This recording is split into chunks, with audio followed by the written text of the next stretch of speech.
Thank you all for allowing me to speak with you today about why pediatrics should remain our hospital's sole residency program. Let me start by saying that all of our hospital's current residencies are good programs.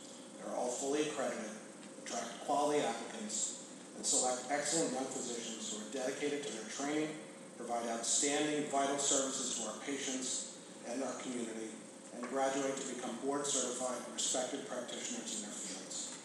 These are not in question. Neither is the fact that for every department in our hospital that loses its residency, the current attending members of that department will be forced to choose among 4 courses of action. Work much harder in order to continue providing the same services they currently provide, spend much more money to hire new providers, all of whom will provide less service for the dollar than do residents, lose money, or cut services. None of these are desirable. However, I intend to show you that our pediatric residency provides our hospital and our community with benefits greater than those of the other programs, and dissolving it would have negative consequences greater than the others as well. Pediatrics is the specialty dedicated to society's most vulnerable members, children. As a primary care residency, pediatric programs are devoted as much to health promotion and disease prevention as they are to screening and treatment. Nowhere in medicine are the impact of screening and prevention greater than in pediatrics, and nowhere else does each dollar spent translate into as much health benefit.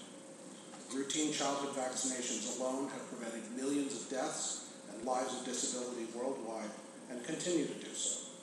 Newborn screening programs allow early identification and effective treatment for conditions once considered lethal during childhood, such as sickle cell disease and cystic fibrosis.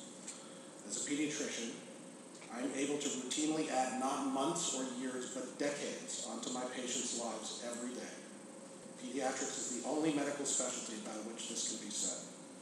As in most teaching hospitals, our pediatric residents provide vital preventive care for the indigent children in our area, children who might otherwise go unimmunized. This high impact exists not only in the primary care setting, but for inpatients as well. A child in a U.S. hospital, even in an intensive care unit, has over a 99% chance of surviving to discharge.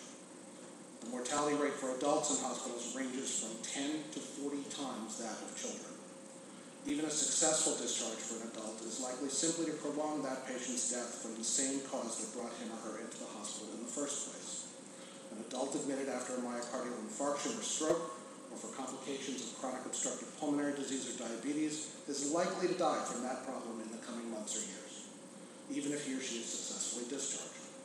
On the other hand, a child with the most common cause of acute respiratory failure, respiratory syncytial virus, has a near 100% chance of not only leaving the hospital alive, but living an essentially normal life afterward and becoming somebody's grandparent. In contrast to adult atherosclerotic cardiac disease, pediatric congenital cardiac disease, nearly universally fatal only half a century ago, is now typically cured with a single operation. Even cancer is an entirely different animal in children than in adults. The most common pediatric cancers, acute leukemias, have cure rates of over 90%. Rate most adult cancers do not approach. As a group, pediatricians are devoted to children's health not only on an individual and family level, but on the group and community level as well. More so than any other specialty, pediatrics sees itself as a specialty that cares for communities.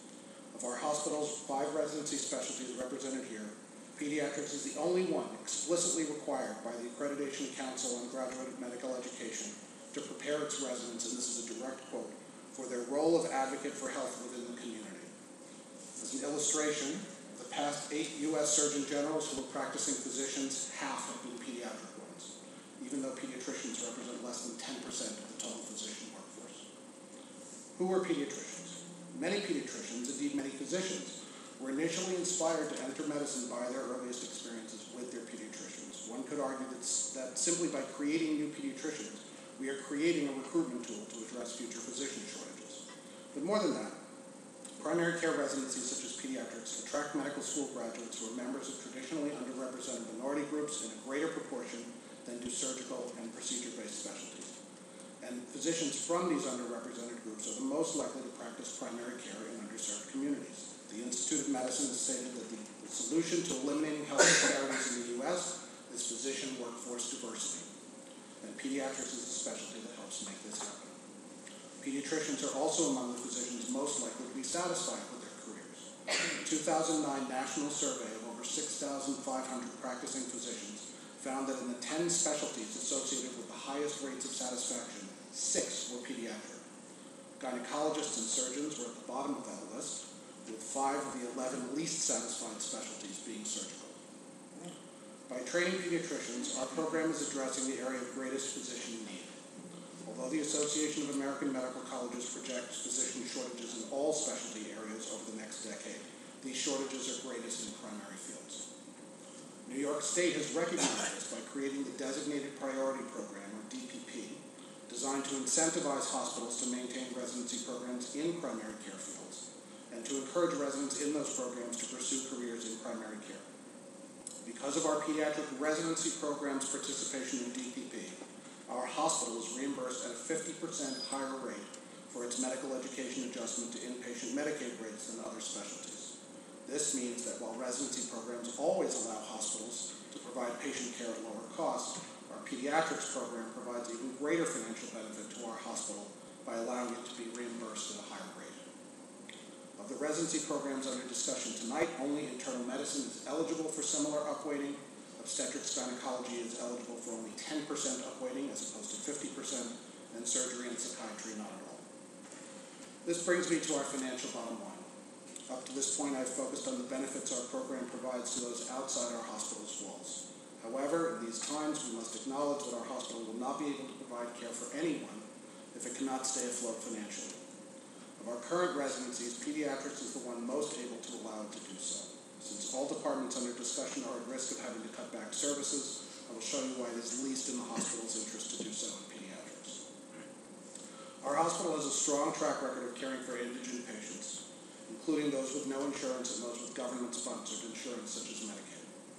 I've already mentioned that because of our pediatric residency program's DPP participation, our hospital is reimbursed at a higher rate for patients with Medicaid. Obviously, the hospital loses money each time a patient without insurance is admitted, but fortunately, due to existing safety nets, almost no hospitalized children are uninsured. The State Children's Health Insurance Program, or SCHIP, has allowed New York State to extend the benefits of tax-funded health insurance to children whose household income is up to 4 times the national poverty level, higher than any other state. This means that, compared to the other specialties speaking tonight, the chances of the hospital going unreimbursed for inpatient care is lowest for pediatrics. But why should this even matter when the reimbursement rate for hospital-based procedures like those practiced by surgeons and gynecologists is so much higher than it is for non-procedure-based medical care? Well, truth be told, the number of patients requiring such procedures will always be small compared to the number requiring medical care. The advantage procedure-based specialties have in their reimbursement rate pales in comparison to the volume advantage of medical specialties. And let's not forget that a pediatric patient base translates into pediatric procedures, the golden goose, reimbursed at a high rate and virtually no child left behind in terms of insurance coverage. Sorry for that analogy. A hospital lives or dies by its endowment, and a strong pediatric service translates into strong fundraising. Simply put, just as parents are more likely to make healthcare efforts on behalf of their children than of themselves, foundations and the public are more willing to part with dollars on behalf of children's health than they are for adults. Hospitals' annual fundraising events that are child health centered are consistently its largest moneymakers. Cutback in pediatric services will mean fewer opportunities to fundraise on behalf of children's health. Let us also not forget the important role that residency alumni play. Residency program alumni typically do not send money as they do to their medical schools, but instead something even more valuable: patience. Most pediatric residents who enter general pediatrics practice in the vicinity of the hospital where they trained and become part of that hospital's referral base. Patients linked into our hospital early in life will likely maintain that connection and stay loyal to us. Likewise, we are forced to cut back services in our pediatric clinic, we will effectively cut off the supply of patients who graduate into our adult clinics, and our young mothers who come to our OB clinic for prenatal and obstetrical care. Pediatrics is the entryway, the blood supply of patients into our system. Cutting it off will effectively starve the rest of the hospital of patients. In strict manufacturing terms, the one component of an assembly line that cannot be eliminated without destroying the entire enterprise is the supply of materials. In sum, we need to keep our pediatric residency program and avoid a cutback on pediatric services. The indigent children of our region need preventive care, in order to thrive into adulthood and continue supplying our hospital with patients.